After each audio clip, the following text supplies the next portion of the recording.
6장 1절에서 10절의 말씀을 가지고 나사로와 같은 인생이지만 이라는 제목으로 주님의 말씀 같이 묵상합니다. 탐 모너건이라는 사람은 4살에 고아가 되었습니다. 그리고 6살에 미시간주에 있는 성 요셉 고아원에 보내져서 자라게 되었어요.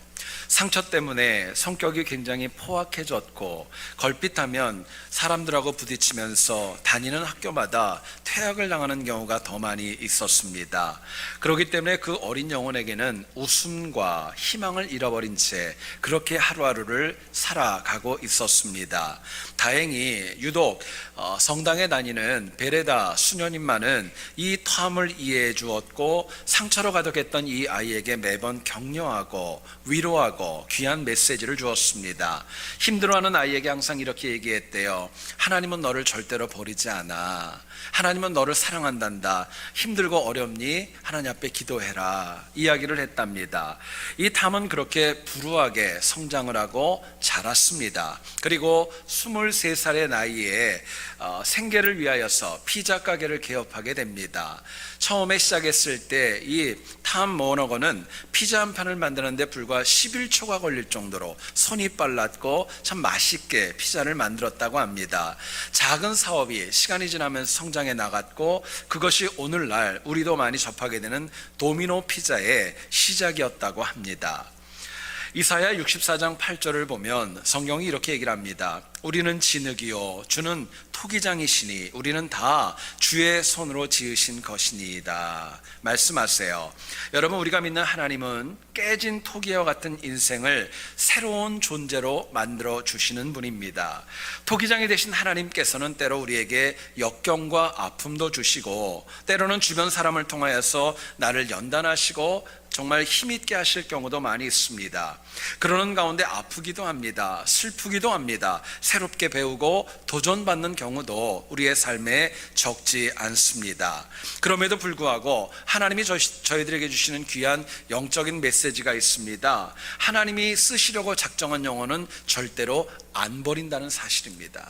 하나님이 버리지 않는다는 거예요. 문제는 하나님께서 우리를 버리는 것이 아니라 우리가 하나님을 버리고 우리가 하나님을 떠나는 것, 그게 문제입니다. 나사로, 여러분 이 이름을 많이 들어보셨을 겁니다. 헬라어 원어를 보면 나사로라는 이름에는 2가지의 깊은 뜻이 있습니다. 하나는 그냥 일반적인 사람의 이름 나사로라는 뜻이고, 두 번째의 뜻은 매우 가난한 사람 또는 거린, 이런 뜻을 가지고 있어요. 실제로 오늘 본문을 보면 나사로라는 영어는 죽을 병에 걸려서 정말 힘들고 어려운 시간을 살아가는 곤고하고 가련한 영혼으로 등장합니다. 한편으로 보면 이 나사로의 모습은 바로 이 시대 오늘을 살아가는 우리 이민자의 모습을 너무나도 잘 보여주고 있다 여겨집니다. 겉으로는 굉장히 풍요로워 보입니다. 근데 내면은 가난해요. 마치 영적인 거린처럼 힘들고 어려워서 마음의 상처가 적지 않습니다. 가족과 지인이 내 옆에 있지만 혼자 감당하지 못할 어려움과 아픔 때문에 정말 많이 힘들어하고 눈물 흘리고 때로는 우울증으로 인하여 아파하는 영혼도 적지 않습니다. 그런데 우리가 하나님의 은혜 가운데 하나님 안에 살아갈 때 나사로와 같은 우리의 인생 넘어지지 않고 이길 수 있는 비결이 있다고 말씀합니다. 오늘 본문을 통해서 우리가 비록 나사로와 같이 연약하고 부족하지만 그럼에도 불구하고 꼭 기억해야 될 영적인 명제가 무엇인가, 본문이 주는 메시지를 같이 한번 나누어 보기를 원합니다. 첫 번째로 생각할 것은요, 우리가 나사로와 같은 인생이지만 그래도 우리의 삶 가운데는 역전과 기회가 있다는 것이죠. 역전과 발전의 기회가 있다고 저희들에게 말씀하시고 도전합니다. 본문을 보면 유대의 관습상 마르다와 마리아에게는 오라비였던 나사로의 질병은 참 굉장히 두렵고 힘든 일이었습니다. 이유가 있다면 만약에 가장이 남성이 만약에 먼저 사망하고 여성들만 그 가정에 남게 되면 여성들은 그 사회에서 정상적인 삶과 경제적인 활동을 할 수 없는 것이 당시 유대의 사회 구조였던 거예요. 그렇기 때문에 누이들은 예수님에게 정말 간곡함으로 나사로도 오라비를 고쳐달라고 청했지만 성경을 보니까 주님은 그 이야기를 듣고도 이틀을 더 유대 땅에 거하시면서 늦게 오시게 됩니다. 심지어 주님이 나사로의 가정에 도착했을 그 시간을 보게 되면 나사로가 이미 죽었고 나흘이라는 시간이었다고 성경은 저희들에게 말씀합니다. 생각해 보면은요, 나사로의 가정에는 당시에는 소망보다는 절망이 많이 있었고 또 빛보다는 어두움이 더 많은 상황이 극심했던 겁니다. 그런데 오늘 본문 4절을 여러분 한번 보시기 원합니다. 4절입니다. 주님은 이 병은 죽을 병이 아니라 하나님의 영광을 위함이요 하나님의 아들이 이로 말미암아 영광을 받게 하려 함이라 말씀하고 있습니다. 마침내 정말 모두가 다 끝났다고 생각을 했고 이미 죽어버린 나사로, 정말 주님의 은혜 가운데 다시 살아났고 또 어두운 절망이 이제는 소망의 빛으로 바뀔 수 있었던 것입니다. 어떻게 이렇게 역전이 되었을까요? 어떻게 회복과 또 치유의 은혜가 있었을까? 그 기초에는 주님이 주시는 은혜로 모든 상황이 역전이 되었던 것입니다. 여러분, 우리에게도 나사로와 같은 어려움이 있지요. 누구에게도 말 못하고 혼자 감당할 수 없는 아픔과 괴로움이 우리에게 있습니다.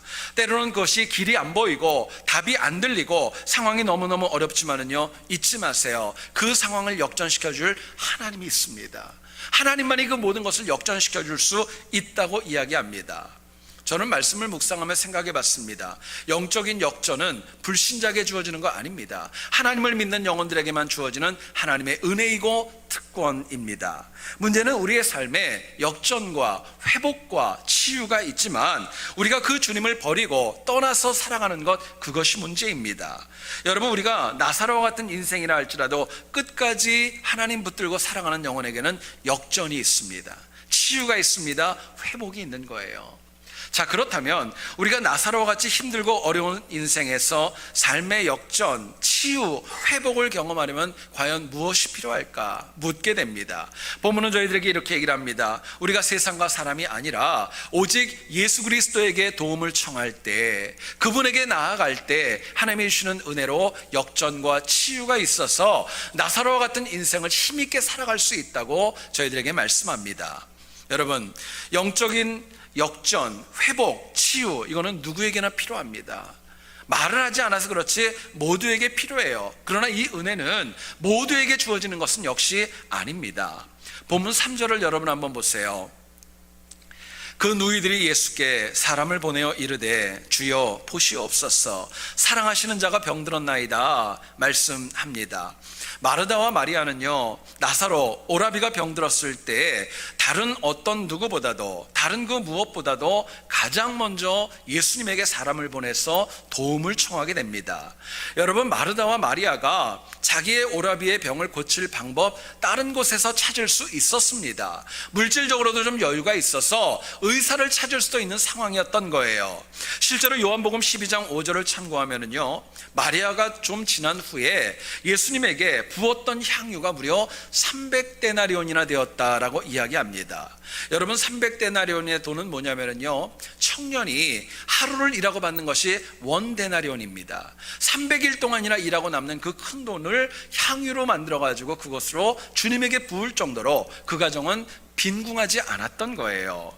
충분히 의사를 부를 수 있었지만 가장 먼저 예수님에게 사람을 보내서 우리 오빠를 살려달라고 요청하고 엎드렸던 것입니다. 여러분, 여기서 우리가 오늘 이 시대에도 만나는 갈등이 있습니다. 제가 한번 질문하기를 원합니다. 여러분, 사람이 병이 들고 아프면 의사를 찾아가야 될까요? 하나님을 먼저 찾아야 될까요? 여러분, 어떻게 생각을 하십니까? 어떤 분들은 이것 때문에 갈등하고 논쟁을 하기도 합니다. 근데 핵심은 이것입니다. 우리가 하나님의 역사하심과 치유하심을 믿고 의사를 찾는 것입니다. 하나님의 치유를 믿고 의사를 찾는 거예요. 하나님의 개입하심을 불신하고 외면하고 의사만을 신뢰하는 것, 그거는 바른 태도 아니라고 말씀합니다.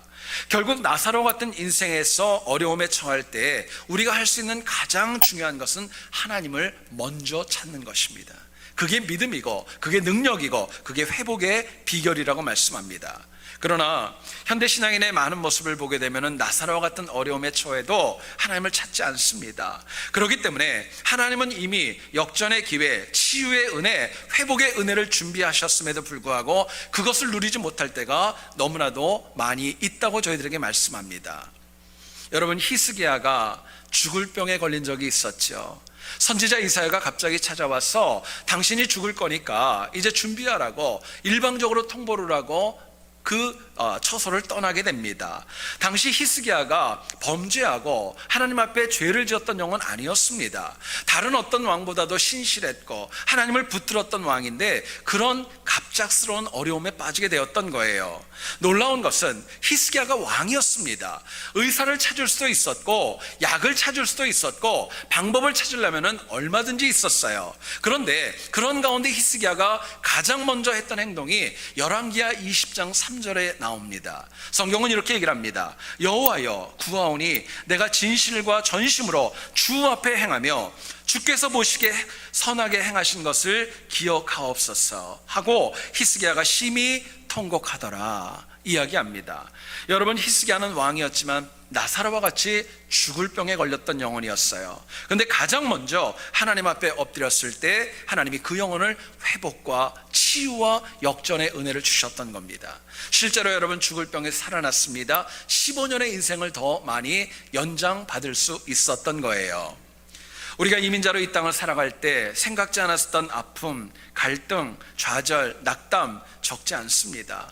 어느 날 갑자기 건강이 좋지 않고 자녀로 인하여 아픔이 있고 경제적으로 너무나도 쉽지 않고 누구에게도 말 못할 그런 아픔과 눈물 흘리는 일이 적지 않습니다. 그래서 이것을 나름대로 해결해 보려고 갖은 방법을 다 찾고 너무나도 많은 노력을 하지만 결국 돌아오는 것은 더 깊은 영적인 구렁텅이에 빠질 때가 많이 있습니다. 생각해 보면은요, 그 과정 가운데 사람을 먼저 찾았고 사람에게 속았고 잘못된 정보에 속을 때도 있었습니다. 경험을 믿고 전통을 믿고 과학과 역사를 믿었지만 그 모든 나의 문제는, 영적인 문제는, 심적인 문제는 해결되지 않는 것입니다. 이유가 있습니다. 하나님이 우리를 지으셨기 때문이에요. 하나님이 우리의 삶을 가장 잘 아시기 때문에 그렇습니다. 여러분, 그렇기 때문에 힘들고 어려울 때, 나사로와 같은 어려움에 처했을 때 생명이 없고 열매가 없고 결과도 없는 것 찾으면서 허송세월하지 마세요. 정말 우리가 치유되기를 원하고 역전되기를 원하고 회복되기를 원한다면요, 하나님 앞에 나오셔야 됩니다. 하나님 붙드는 것밖에 없는 거예요. 그걸 우리에게 오늘 나사로를 통해 하나님 말씀하시고 도전하시는 것입니다. 여러분, 우리가 이 땅을 살아갈 때 다양한 힘이 있습니다. 권력이 있고 또 때로는 학력이 있고 물질에 관한 금력이 있다라고 이야기합니다. 문제는 이 모든 것들이 다 영원하지 않고 한계가 있다는 거예요. 혈기왕성한 사람도 세월 앞에서 장사 없습니다. 3대 가는 부자 없다는 말이 있지요. 권불 10년이라는 말도 있습니다. 그런데 모든 것이 다 무너지고 다 사라진다 할지라도 유일하게 유지되는 것이 있습니다. 하나님의 살아계심입니다. 하나님의 은혜가 있다는 거예요. 여러분, 그렇기 때문에 오늘 많은 신앙인들을 어떤 신학자는 세 가지로 구분하여 얘기를 합니다. 하나는 미신적인 인간이 있고 과학적인 인간이 있고 하나는 신앙적인 인간이 있다는 거예요. 미신적인 인간은 뭐냐면요, 믿을 수 없는 것, 믿지 말아야 될 것, 세상적이고 세속적인 것을 쫓아가며 살아가는 겁니다. 과학적인 인간은 딴 것 아닙니다. 측량하고 통계에 의지하고 또 계산할 수 있고 어떤 데이터가 있으면 그것 쫓아가고 그게 옳다고 여겨지는 삶, 그게 과학적 인간이에요. 그러나 신앙적인 인간은요, 인간의 한계를 뛰어넘는 하나님의 영역을 인정하며 살아가는 것입니다. 여러분, 잊지 마세요. 99명의 인간이 있다 할지라도 그들 가운데 한 명이 신앙적인 인간이 있다면요, 하나님이 그 영혼 때문에 역사하시는 거예요. 그 영혼 하나 붙드시고 그 영혼 때문에 그 공동체를 세워 가시는 것입니다.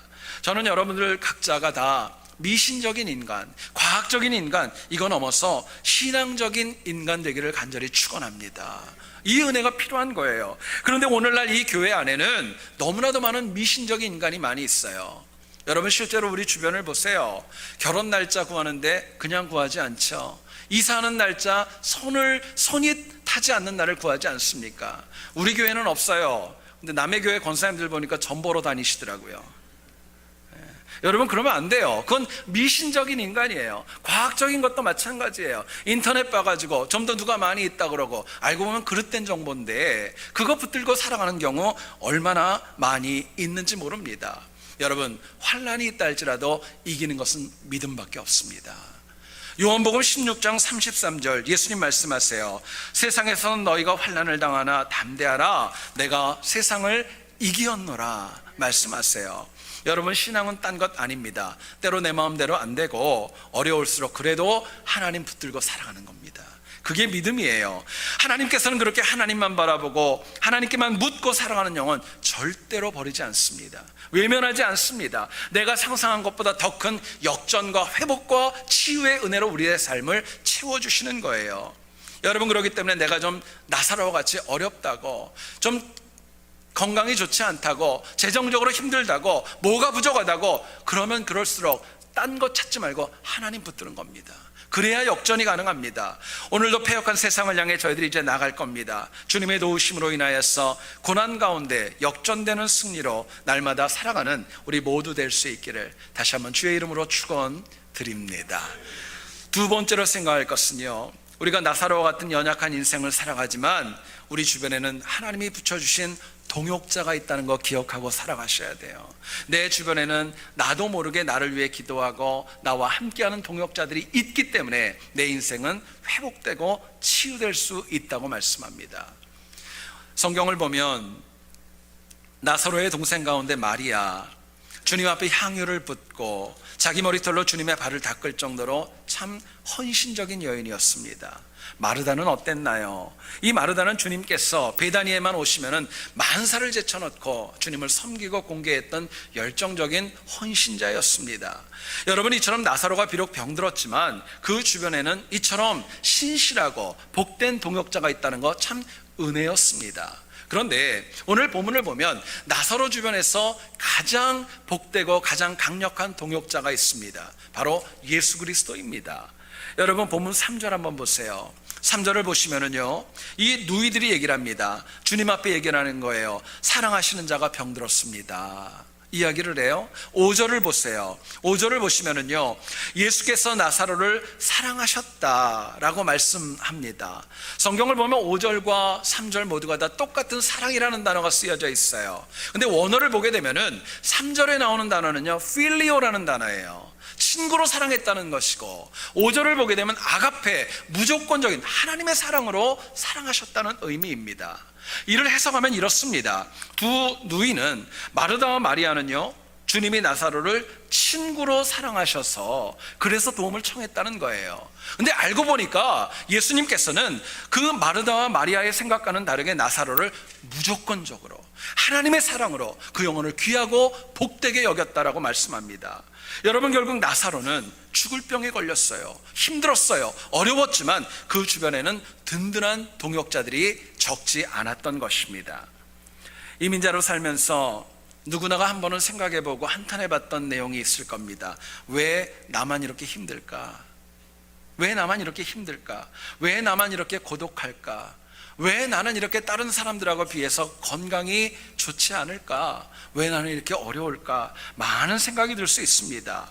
문제는 이런 생각 자체가 결코 나의 진정한 동역자 대신 하나님 주신 생각이 아니라는 거예요. 물론 되돌아보세요. 힘들고 어려웠던 때 있었죠. 그러나 그 가운데 하나님께서 허락하신 동역자들이 있어서 내 인생을 복되고 귀하게 인도하신 적이 사실은 더 많이 있었어요. 사도 바울은 얘기를 합니다. 성령 하나님께서 말할 수 없는 탄식으로 우리를 위해서 중보하시고 기도하시고 함께 하신다고 말씀하십니다. 여러분, 그렇기 때문에 나사로와 같은 힘든 삶이 있어도 사실은 내 동역자들 하나님이 계시기 때문에 다시금 일어날 은혜와 또 그 여지가 있다고 저희들에게 말씀해요. 자, 그렇다면은요, 우리가 나사로와 같은 인생에서 하나님이 붙여주신 동역자가 있기 때문에 어떻게 살아가야 될까요? 하나님 주신 동역자가 있기 때문에 무엇이 필요할까 묻게 됩니다. 본문은 저희들에게 얘기를 합니다. 우리가 힘들고 어려워도 나사로와 같아도 낙심하지 말아야 돼요. 낙심하지 말고 살아갈 때에 하나님이 주시는 은혜와 회복과 치유가 있다고 말씀합니다. 오늘 본문을 보면 나사로 가정이 그 영혼이 다시 살아나기까지는 가만히 가만히 한번 보세요. 되는 일이 별로 없어요. 다 어렵습니다. 죽을 병에 갑자기 오라비가 걸렸어요. 이것도 난감했습니다. 그래서 정말 믿고 의지했던 예수님에게 부탁을 드려서 그분만 오면 나을 거라고 얘기를 했는데 그분이 유대 땅에 이틀이나 더 유하십니다. 나중에 와서 보니까 이미 죽었어요. 성경을 보니까 죽은 지 나흘이 지났고 그 시체에서 썩은 냄새가 날 정도로 늦게 주님이 오셨다라고 저희들에게 말씀합니다. 근데 여러분, 놀라운 것이 있어요. 요한복음 11장을 자세히 읽어보시면은요, 마르다와 마리아는요, 그럼에도 불구하고 한 번도 낙심하지 않았어요. 절망하지 않았어요. 그리고 포기하고 한탄하지 않았던 것입니다. 여러분들 같으면 어떠실 것 같아요? 정말 힘들고 어려워서 코너에 몰려가지고 예수님에게 도움을 청했는데 다 끝난 다음에 주님이 오셨다면 그분을 맞아드리겠어요? 아니면 가시라고 이젠 필요 없다고 그러시겠어요? 여러분, 참 쉽지 않은 상황이었을 거예요. 근데 마르다와 마리아는요, 낙심하지 않았어요. 절망하지도 않았어요.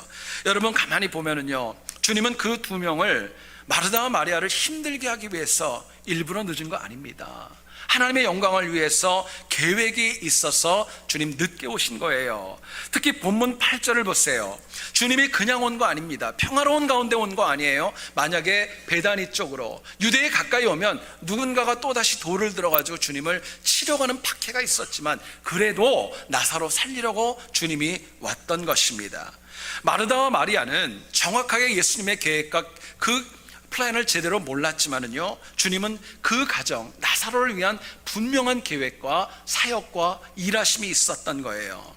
여러분, 잊지 마세요. 내가 나사로처럼 힘들고 내 마음대로 되지 않고 아픔과 어려움이 있어도 분명한 것은 하나님께서는 그런 나를 위해서 지금도 일하고 있다는 거예요. 나를 일으켜 세우기 위해서, 나에게 은혜 주시기 위해서 하나님의 계획을 가지고 움직이고 있다고 저희들에게 말씀하는 것입니다.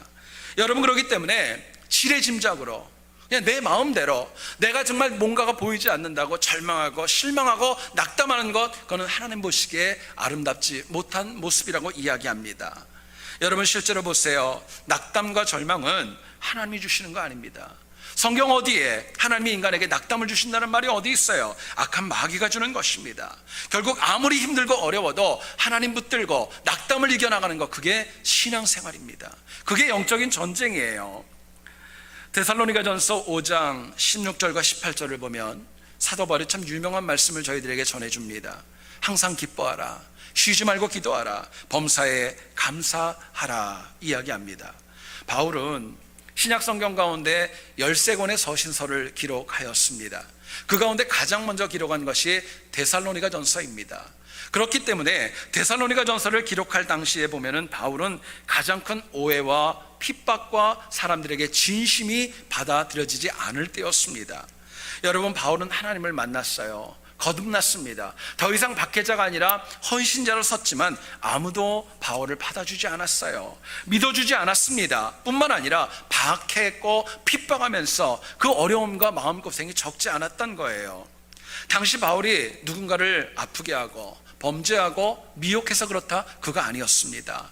그런데도 유대인은 5번이나 바울을 죽이려 할 정도로 바울을 힘들게 했지만은요, 성경을 보세요. 바울은 낙심하지 않았어요. 한 번도 낙담하지 않았어요. 오히려 주변 동역자는 물론 하나님과 연합하고 하나님의 은혜 가운데 자신의 이방인의 전도 사역을 힘있게 감당해 나갔던 것입니다. 여러분, 바울에게 많은 은사가 있었어요. 근데 그 모든 은사보다도 낙담을 하지 않는 굳건한 믿음이 결국은 바울을 바울되게 역사했던 것입니다. 물론 우리 인간은요, 감정적 존재예요. 감정과 상황에 따라서 좌우되는 경우 얼마나 많이 있습니까? 어려우면 낙담하고 좌절할 수밖에 없는 것, 그것이 인간의 실존입니다. 어려우면 다 그래요. 나만 왜 이런 게 당하냐고, 왜 나냐고, 왜 나 혼자 이렇게 힘들어야 되냐고. 여러분, 그러한 낙담과 원망 가운데는요, 나를 위해 기도하는 중보 기도가 끊어지는 것입니다. 나를 위해 일하시는 하나님의 역사 역시 약해질 수밖에 없는 거예요. 여러분, 특히 하나님께서 가장 좋은 것, 가장 온전한 것을 예비하심에도 불구하고 내가 낙담하면은요, 그거 못 받는 것입니다. 여러분, 물론 낙담은요, 우리의 삶 가운데 있어요. 힘들어요. 내가 감당할 수 없는 일들이 분명히 있지만 그래도 낙담은 유익하지 않다고 저희들에게 말씀합니다. 지난주에 어떤 책을 보다가 있었던 이야기예요. 어떤 동물원에서 어미 원숭이가 새끼를 다른 곳으로 사육사가 옮기려고 하자 죽으림을 다해 반항하고 저항하기 시작을 했습니다. 얼마나 저항을 많이 했던지 어미 원숭이에게 마취제를 놓고 격리할 수밖에 없는 상황이 벌어졌습니다. 문제는 그 후에 발생을 했어요. 어미 원숭이가 새끼를 잃어버리고 식음을 전폐하고 장폐색증으로 인하여 서서히 죽어갔던 것입니다. 중국의 고사 가운데에도 유사한 이야기가 있다고 합니다. 중국 진나라의 환공이 삼엽이라는 곳을 지나가다가 원숭이 한 마리, 작은 이쁜 원숭이 한 마리를 보고 그걸 붙잡았어요. 근데 이 어미 원숭이가 새끼를 빼앗기자 너무너무 마음이 아파서 100리나 되는 길을 갖다가 쫓아오더랍니다. 나중에는 너무너무 기진맥진해가지고 물에 빠졌고 결국에는 죽었대요. 수행원이 그것을 갖다가 너무 안 돼가지고 묻어주려고 원숭이 시체를 갖다 이렇게 건졌는데 좀 시체가 이상하더랍니다. 배를 갈라보니까 창자가 다 찢어져 있더래요. 여러분 보세요. 짐승과 사람이 큰 상심과 낙심에 빠지면은요, 창자가 끊어지는 고통이 있어요. 그게 있어요. 우리에게도 그럴 수 있어요. 어쩌면 그것을 치렀는지도 모르겠어요. 지금 치르고 있는지도 모르겠어요. 근데 여러분, 더 중요한 것이 있어요. 그 낙담과 상처로 인하여 아파하는 거 그럴 수 있지만 그것이 나에게 유익이 되지 않는다는 거예요. 내 삶을 세워주지 않는다는 거예요. 나를 하나님께로 가까이 갈 수 있도록 도와주지 않는다는 것입니다. 여러분, 하나님께서 나사로 가정을 살리기 위해서 지금도 일하시는 것처럼 나를 위해서도 지금 일하시는 줄을 믿습니다. 그 하나님이 바로 우리와 똑같은, 우리가 믿는 그 하나님이세요. 그렇기 때문에 낙담이 찾아오고 힘들고 어려울 때 더 깊게 자꾸 혼자 소설 쓰지 마시고 멈추세요. 고민하시고 그 고민에서 그만하시고 하나님 앞에 나와서 엎드리고 내 문제를 하나님에게 맡기는 것입니다. 안 돼도 그렇게 해야 내가 낙담을 이길 수 있는 것입니다. 여러분, 어차피 연약한 인간이 낙담하고 좌절한다고 뭘 할 수 있겠어요? 아무것도 해결책 없다는 거 아시잖아요. 나사로처럼 내가 내 인생을 책임질 수 없다면 하나님 앞에 나와 엎드리는 거 그 길밖에 없다면 그거 하셔야죠. 여러분, 오늘을 살아가는 신앙인들을 보면 쓸데없는 낙담, 좌절, 여기에 빠져 살아갈 때가 얼마나 많이 있는지 모릅니다. 어쩌면은요, 많은 분들이요, 일부러 낙담거리, 절망거리, 고민거리 만들어가면서 힘들어하는 분들도 적지 않습니다. 어떤 환자가 병원에 가서 진료를 마치고 나오려는데 의사가 진료 카드에다가 사인하는 것을 우연히 보게 되었습니다. 그렇게 쓰더랍니다. 추장암. 이 환자가 그것을 보고 충격을 받았습니다. 내가 혹시 무슨 병인가? 이런 생각이 들어가지고 다시 의사의 오피스에 들어가가지고 물어봅니다. 진짜 내가 괜찮은 거냐고, 내가 정말 문제가 없는 거냐고 물어봤어요. 의사가 계속 얘기를 합니다. 괜찮으니까 마음 편안하게 생각하시고 쉬시면 좀 나을 거라고 이야기를 했어요. 나중에는 답답했던 이 환자가 단도직입적으로 의사에게 이렇게 물어봤답니다. 선생님, 추장암에 걸리게 되면 얼마나 사는 건지요? 그리고 물어봤대요. 의사가 막 웃으면서 얘기하더랍니다. 걱정하지 마시라고. 추장암은 내 이름이라고. 내 이름이라고 그렇게 얘기를 하더래요. 여러분, 오늘을 살아가는 분들의 모습이 이래요. 내가 고민을 만들어요. 내가 더 일부러 찾아요. 그리고 그 낙담 가운데 빠져가지고 혼자 괴로워하고 힘들어가면서 나사로같이 죽어가는 것입니다. 여러분, 하나님께서는 지금도 낙담과 절망 중에 있다면은 예레미야 32장 27절에서 이렇게 말씀합니다. 나는 여호와여 모든 육체의 하나님이라 내게 할 수 없는 일이 있겠느냐. 하나님 말씀하세요. 우리 같이 한번 읽어볼까요? 자, 시작. 나는 여호와여 모든 육체의 하나님이라 내게 할 수 없는 일이 있겠느냐. 하나님 말씀입니다. 여러분, 힘드세요? 나에게 가장 좋은 동역자는 하나님이십니다. 그 하나님과 내가 동역할 때 나는 더 이상 나사로같이 살 수 없는 거예요. 항상 하나님과 더 깊게, 더 온전하게 동역하고 합력하면서 낙담과 좌절을 이기는 승리가 있기를 다시 한번 주님의 이름으로 축원드립니다. 기도하겠습니다.